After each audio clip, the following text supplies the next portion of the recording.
Magandang buhay Pilipinas. Ako po ang Edwards Channel nag-uulat. Alam niyo ba, handa ka na bang sumisid sa isang mundo ng mga kamanghamanghang katotohanan? Alam niyo ba na ang Pilipinas ang sentro ng marine biodiversity sa buong mundo? Ito ay isang karangalan at responsibilidad na dapat nating pangalagaan.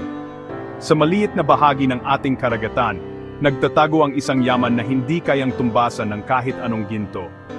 Mas marami pang uri ng isda at korales kaysa sa buong Caribbean Sea. Isipin mo na lang ang napakaraming kulay at buhay na nagtatago sa ating karagatan. Ang ating dagat ay isang kaharian ng kulay at buhay, isang tunay na paraiso sa ilalim ng alon. Hindi lang basta tubig na maalat. Ito ay tahanan ng mga nilalang na nagbibigay kulay at sigla sa ating planeta.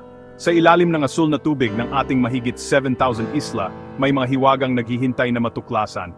May mundo ng mga nilalang na hindi pa natin natutuklasan, mga kakaibang species na nagtatago sa kailaliman. Mula sa pinakamaliit na hipon, na halos hindi natin makita sa ating mga mata, hanggang sa pinakamalaking butanding na payapang lumalangoy sa ating karagatan, lahat ay bahagi ng masalimuot na sistema. Bawat isa ay may papel na ginagampanan sa balanse ng kalikasan.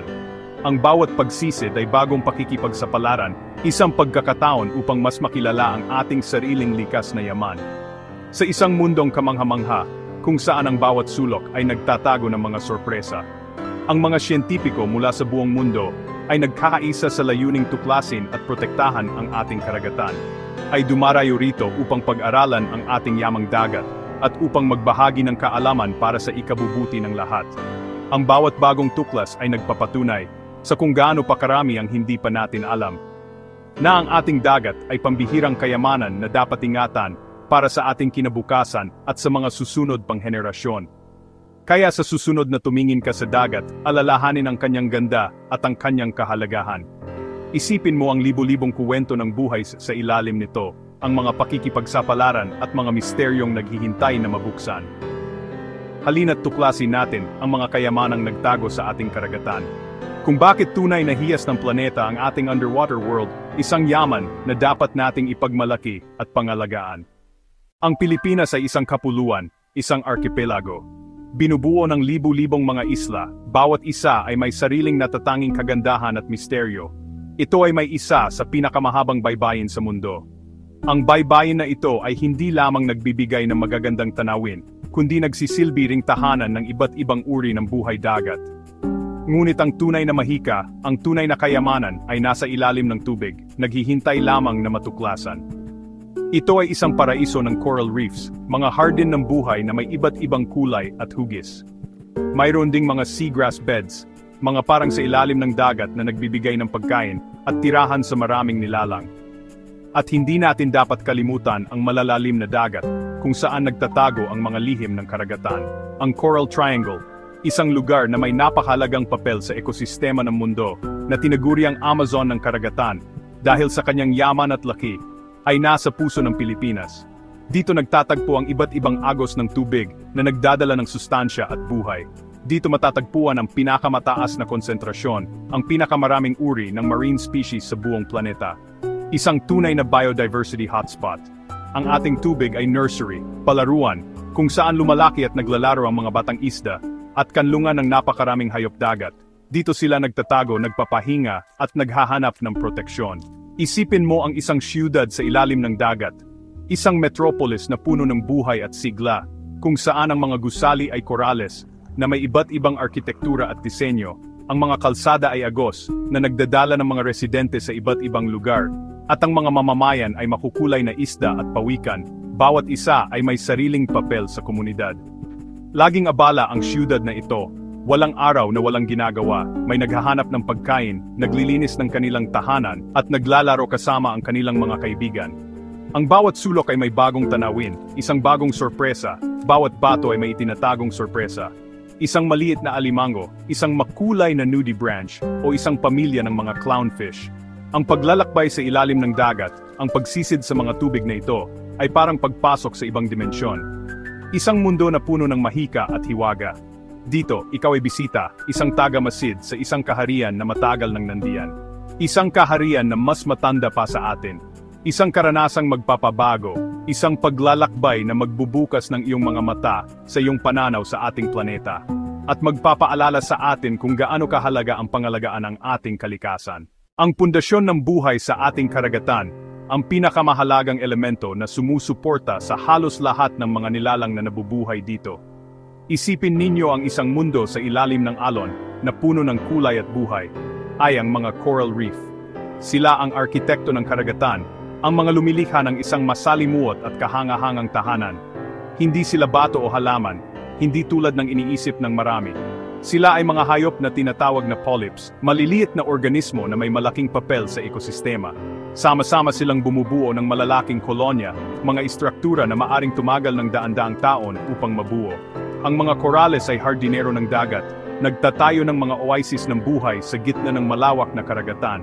Lumilikha ng tahanan para sa libu-libong species, mula sa maliliit na isda hanggang sa malalaking pawikan.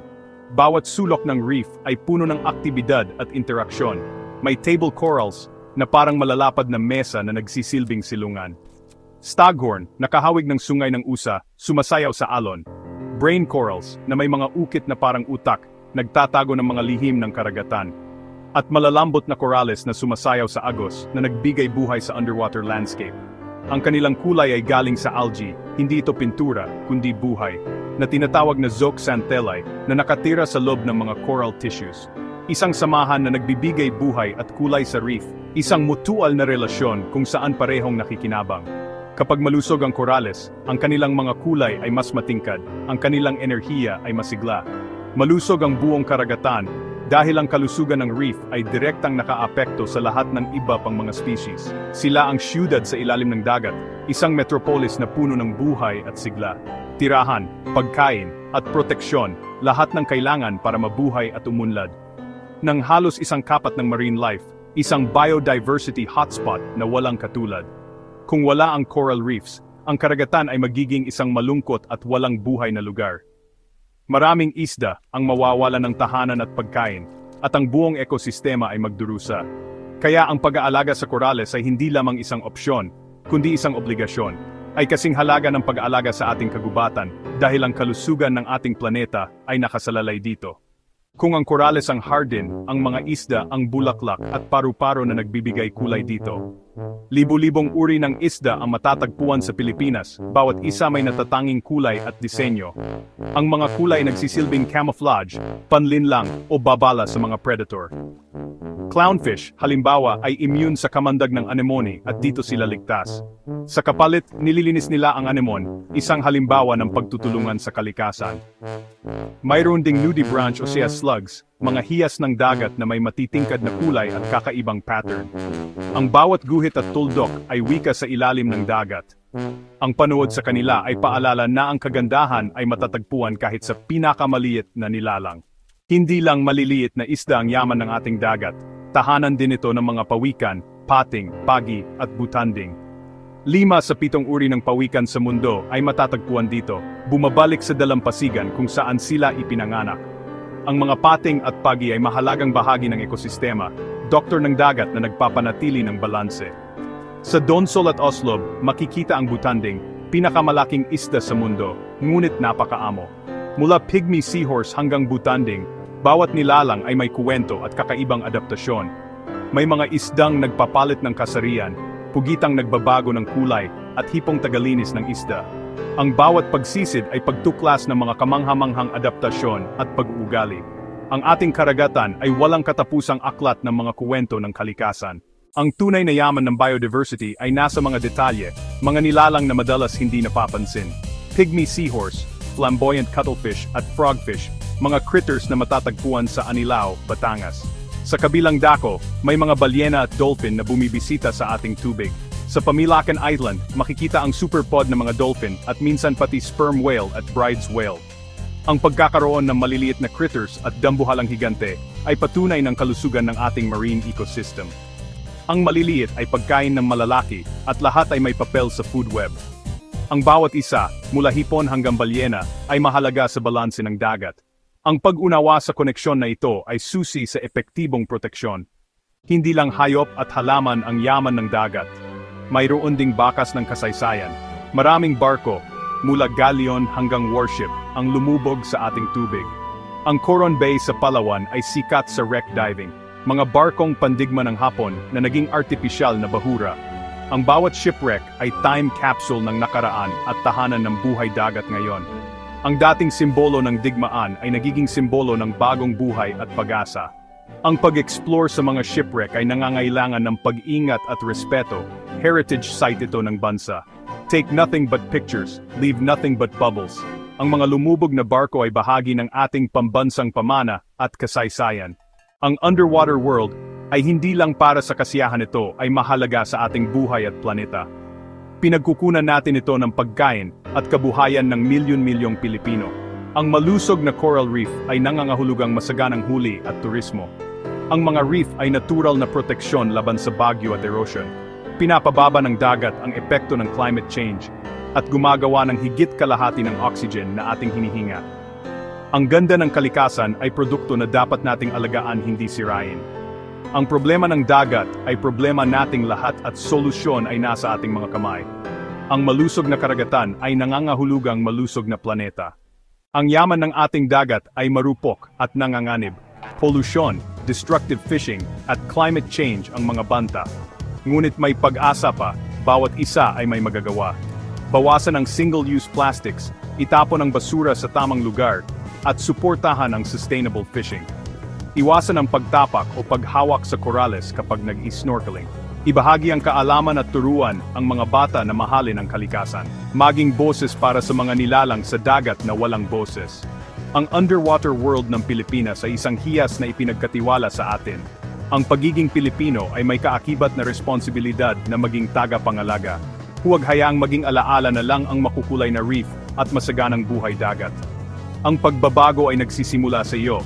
Mahalin, protektahan, at ipagmalaki ang ating karagatan. Please share at like po at mag-subscribe para po sa susunod na content na i-upload. Ito po, ang Iword Channel. God bless everyone, mabuhay Pilipinas. Salamat po, ingat-ingat. See you next video.